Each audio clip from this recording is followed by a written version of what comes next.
আমি তুলসী ইউপির থেকে বলছি। দেখো আজকে বিকেলবেলা চলে এসেছি ডিনার বানাতে কিচেনে, ঠিক আছে। আগে তো সবজিগুলো নিয়ে এসেছিলো, সবজিগুলো ধুয়ে বেছে ভালো করে রেখে দিয়েছি। আর দেখো আজকে কি বানাবো দেখতেই পারলে, 4টে ডিম আমি সেদ্ধ বসিয়েছি। আর দেখো নিয়ে নিয়েছি একটা পেঁয়াজ, একটা টমেটো, একটা রসুন আর একটু আদা, ঠিক আছে। চলো মশলাগুলো তৈরি করে নিই আর ডিম 4টেও সেদ্ধ হতে থাকে। আজকে কিন্তু বানাবো হবে ডিম কারি, ঠিক আছে। রোজ তো ডিমের ঝোল খায়, আলু দিয়ে খায়, বেগুন দিয়ে খায় দেখেছই, লেকিন আজকে ডিমের কারি বানাবো। তার জন্য দেখো ডিম 4টেও সেদ্ধ হয়ে গিয়েছে। মশলা দেখো আদা রসুন আর পেঁয়াজ কিন্তু আমি একসঙ্গে পেস্ট করে নিয়েছি। একটু টমেটোও কদ্দুকস করে নিয়েছি, আর নিয়েছি কুচি করা পেঁয়াজ, আর নিয়েছি একটু ধনেপাতা, ঠিক আছে। আর 3-4টে লঙ্কা, কাঁচা লঙ্কা।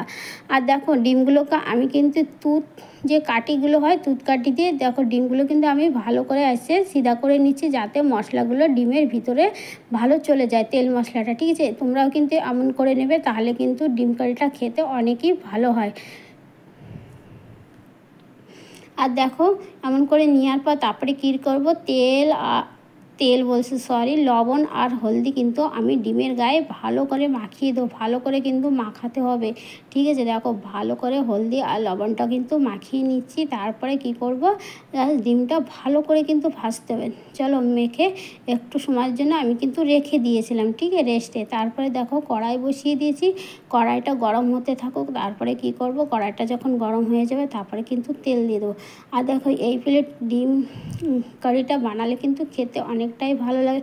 আলু দিয়ে তো রোজ রোজ খাওয়ায়, লেকিন আলু দিয়ে খাওয়ার থেকে একটু এরম করে মাঝে মাঝে খেতে ইচ্ছা করে, সেজন্য আজকে বানালাম। দেখো আর ডিমটা কিন্তু এখন আমি তেলের ভিতর ছেড়ে দিয়েছি। তেলটা কিন্তু গরম হবে তারপরেই কিন্তু ছাড়বে। দেখো ডিমটা ছেড়ে দিয়েছি, এখন একটু নাড়াচাড়া করে কিন্তু ভালো করে লাল লাল করে ভেজে নেবো, ঠিক আছে। আর ডিম খেতে কে কে ভালোবাসে, আমি তো ভালোবাসি, লেকিন ডিমের ঝোলটা অত আমার পছন্দ না। লেকিন যখন ডিমের কারি বানাই তখন কিন্তু আমার ভালোই লাগে খেতে, ঠিক আছে। আর রুটি দিয়ে খেতে কিন্তু আমার বেশি ভালো লাগে এটা। আর হাঁসের ডিম হলে তো কোনো ব্যাপার নেই, হাঁসের ডিম তো কত বছর হয়ে গিয়েছে খায় না কেন, এখানে তো পাওয়াই যায় না হাঁসের ডিম, ঠিক আছে। আর দেখো ডিমটা ভাজার পরে তারপরে কি করেছি, ওই তেলের ভিতরে একটা তেজপাতা, একটু গোটা গরম মশলা আর একটু জিরা দিয়ে দিয়েছি। যখন এটা ভাজা ভাজা হয়ে যাবে তারপরে কি করব জানো, ওই যে কুচি করে রেখেছি এই পেঁয়াজটা আমি দিয়ে দেবো, ঠিক আছে। পেঁয়াজটাকে ভালো করে ভাজা ভাজা করে নিতে হবে, কিন্তু যেন কাঁচা না থাকে। আর কাঁচা থাকলে কিন্তু দাঁতে পড়লে ভালো লাগে না খেতে, ঠিক আছে।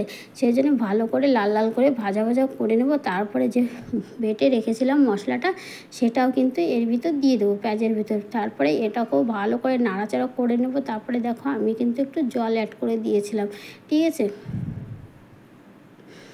জলটাও অ্যাড করে কিন্তু ভালো করে নাড়াচাড়া করছি।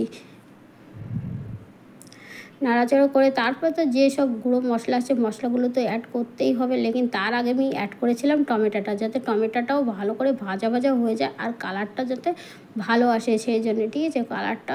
আর দেখো টমেটো কিন্তু আমি পেস্ট করে দিয়েছিলাম, কেটেও দিতে পারো, লেকিন ডিম কারিতে একটু পেস্ট করে দিলেই ভালো হয় টমেটো, ঠিক আছে, সেই জন্য পেস্ট করে দিতে পারো।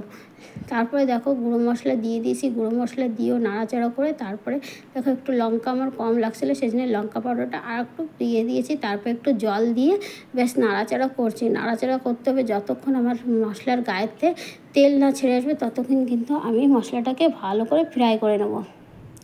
আর লবণ তো লাগবে, সেই জন্য লবণটাও আমি অ্যাড করে দিলাম। দেখো লবণটা অ্যাড করেও ভালো করে কিন্তু নাড়াচাড়া করছে। আর দেখো গ্রেভিটার কালার কত সুন্দর আসছে, গ্রেভি বলছি এখন মশলার কালারটা এত সুন্দর চলে আসছে, ঠিক আছে। দেখো পুরো কিন্তু মশলার গায়ের থেকে কিন্তু তেলটা একদম ছেড়ে গিয়েছে। এখন কি করব, ডিমটা আমি দিয়ে দেবো এর ভিতরে। দেখো ডিমটা দিয়ে কিন্তু আমি নাড়াচাড়া করছি, আর কিন্তু ঢাকন লাগানোর কোনো দরকারই নাই। কিসের জন্য, আলু তো আমি দিই নেই, আর সেদ্ধ ডিম, ঠিক আছে, ঢাকা। আর মশলাটাও ভালো করে ফ্রাই করে নিয়েছি।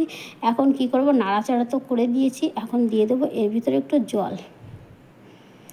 আর একটু তো হালকা গ্রেভি দরকার, সেই জন্য একটু জল দেবো। দেখো অল্প জল দিয়ে তারপরে নাড়াচাড়া করে একটু ফুটনের জন্য রেখে দেবো। যখন আমার এই গ্রেভিটা একটু ফুটে আসবে তারপরে কি করব, ব্যাস ফুটতে দেবো 4-5-10 মিনিট, ব্যাস ফুটুক। তারপরে এর ভিতর আর কি মশলা আমি ইউজ করব ওটাও আমি তোমাদের বলছি, দাঁড়াও কি ইউজ করে। দেখো ভালো করে নেড়ে চেড়ে তারপরে রেখে দিলাম। আর দেখো ফুটেও গিয়েছে ডিমের ঝোলটা। এখন যে কাঁচা লঙ্কাটা আমি নিয়েছিলাম সেই কাঁচা লঙ্কাটাও অ্যাড করে দিলাম।